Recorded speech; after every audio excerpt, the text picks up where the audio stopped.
Modi plus Nitish എന്നുള്ളത്. ഞാൻ ആവർത്തിക്കുന്നു, അത് കൃഷ്ണൻ അർജുനൻ എന്ന മട്ടിലാണ് പോക്ക്. ബീഹാറിലെ വലിയ പ്രഖ്യാപനങ്ങൾ ജനങ്ങൾ ഏറ്റെടുത്തിരിക്കുന്നു. 243 സീറ്റിൽ 160 സീറ്റിൽ മുന്നേറുക. ജനകീയമായാൽ ഒരു സർക്കാരിന് തുടരാൻ കഴിയുമെന്ന് ഇവിടെ പിണറായി സർക്കാർ തെളിയിച്ചെങ്കിൽ അവിടെ അതാ നിതീഷ് സർക്കാർ തെളിയിക്കുകയാണ്. ഇത് ഞങ്ങൾ ബൈറ്റ് കട്ട് ചെയ്ത് വെക്കും കേട്ടോ. അപ്പോൾ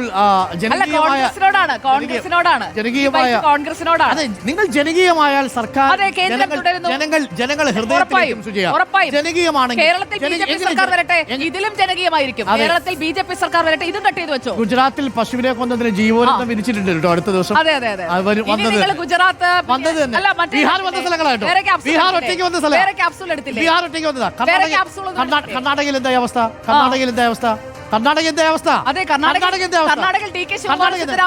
നിങ്ങൾ തമിഴ്നാട്ടിലെ ഒരു കക്ഷി ഉണ്ടായിരുന്നല്ലോ, എന്താ പേര്? തമിഴ്നാട്ടിൽ എന്തായിരുന്നു ബി.ജെ.പിയുടെ മുഖം?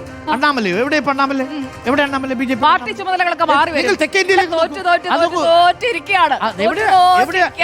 തമിഴ്നാട്ടിൽ അല്ല, ഇവിടെ കേരളത്തിൽ അല്ല, ബീഹാറിൽ വോട്ടെടുപ്പോ തമിഴ്നാട്, കർണാടക, തെക്കേന്ത്യയിലേക്ക് വരണം. കേരളത്തിൽ എന്താ ബി.ജെ.പി പറയാൻ പോകുന്ന രാഷ്ട്രീയം? വികസനത്തിന്റെ രാഷ്ട്രീയം. എന്ത് വികസനം? ഏത് വികസന രാഷ്ട്രീയം? ഇതുവരെ കേരളം കാണാത്ത കാണാത്ത വികസനം. ഏത് വികസനം? ഗുജറാത്തിലെ വികസനമാണോ? ഗുജറാത്ത് എവിടെ? വിദ്യാഭ്യാസത്തിലെ വികസനം കാണാൻ ഇവിടെ പോയായിരുന്നല്ലോ. 2022 മുതൽ ഗുജറാത്തിൽ ബി.ജെ.പി അധികാരത്തിലുണ്ടല്ലോ. താരതമ്യം ചെയ്യാം. സുജയ വെല്ലുവിളിക്കുന്നു ഈ പ്ലാറ്റ്ഫോമിൽ വെച്ച്. ഇപ്പോ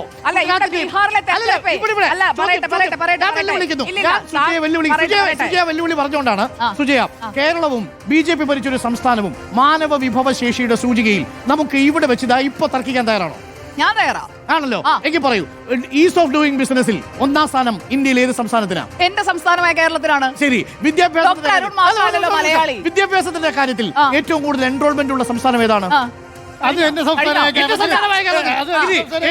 ഏറ്റവും കുറച്ച് ചൈൽഡ് മോർട്ടാലിറ്റി ഏറ്റവും കുറവുള്ള സംസ്ഥാനം ഏതാണ്? അത് എന്റെ സംസ്ഥാനമായ കേരളമാണ്. ഇനി ഏറ്റവും കൂടുതൽ തനത് റവന്യൂ വരുമാനം ഉണ്ടാക്കിയെന്ന് നീതി ആയോഗ് പറഞ്ഞ സംസ്ഥാനം ഏതാണ്? അതും എന്റെ സംസ്ഥാനം. ഏറ്റവും കൂടുതൽ പ്രതിശീർഷ വരുമാനത്തിൽ വർധനമുണ്ടാക്കിയ സംസ്ഥാനം ഏതാണ്? അതും എന്റെ സംസ്ഥാനം കേരളം.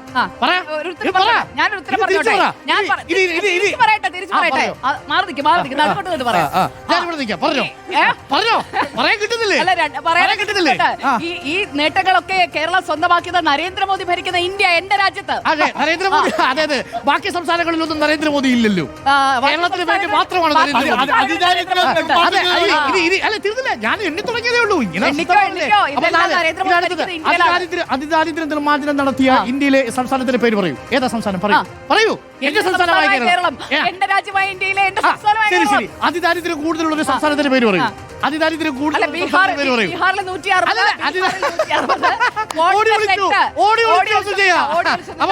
വെല്ലുവിളി ഏറ്റെടുത്തു ഉത്തരം പറഞ്ഞു. പക്ഷേ ഇവിടെ ബീഹാറിലെ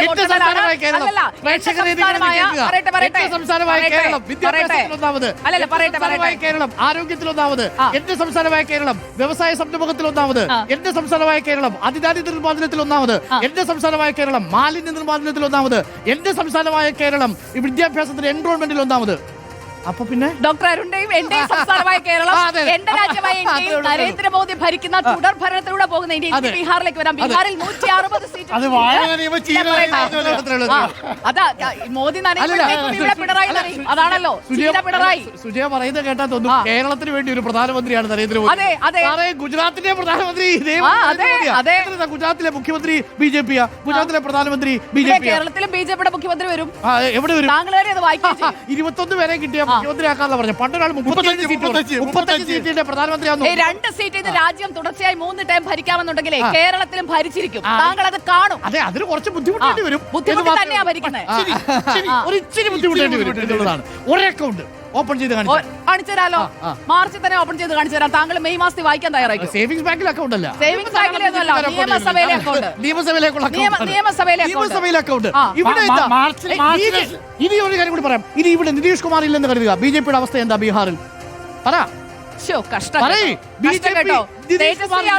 നിതീഷ് കുമാർ ഇല്ലെങ്കിൽ, ഞാൻ പറയുന്നു, നിതീഷ് കുമാർ ഇല്ലെങ്കിൽ, JDUവിന്റെ പിന്തുണയില്ലെങ്കിൽ 45 സീറ്റിന് മുകളിലേക്ക് ബി.ജെ.പി പോകൂല ബീഹാറിൽ. നിതീഷ് കുമാറിന്റെ JDUയുടെ പിന്തുണയോട് കൂടിയാണ് ഇപ്പോൾ ഒറ്റക്കക്ഷി 76 നിൽക്കുന്നത്. തൊട്ട് പിന്നിൽ 63 ഉണ്ട് കേട്ടോ JDU. അതായത് ബി.ജെ.പിക്ക് അവിടെ ആരാ സഖ്യം? അവരെ ആര് ചേരും BJP JDU അല്ലെങ്കിൽ ആര് സഖ്യം ചേരും? ഇന്ന് നിതീഷ് കുമാറിന്റെ തോളിൽ അല്ലെങ്കിൽ കേന്ദ്രത്തിൽ BJPക്ക് പിടിച്ചു നിൽക്കാൻ പറ്റുമോ? അപ്പൊ ഈ സീറ്റ് JDU ആണ് ഹീറോ, കുഴപ്പമില്ല, ഇത് നിതീഷ് കുമാറാണ് ഈ ഹീറോ.